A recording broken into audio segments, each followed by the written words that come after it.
Dagan siya, eh ba? Yan ay, mata. Sakitan siya. Ay, yun, dudi.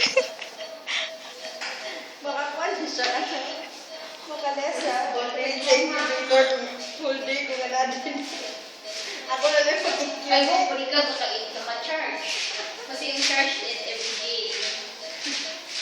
Baka lang nila kung mag-feed sila. Kung silang bata na ako na yung incubator nila. But if that's a picture, pwede ka mag-feed Spanish ha. Si Biscuit in Spanish. Memorize na ko ito. No.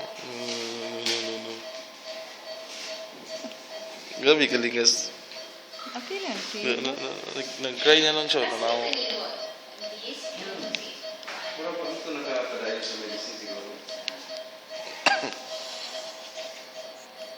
Katulad naman sa Biyag. pregnancy. Ano ba?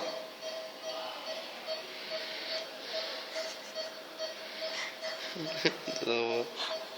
Ngilak na siya na karon.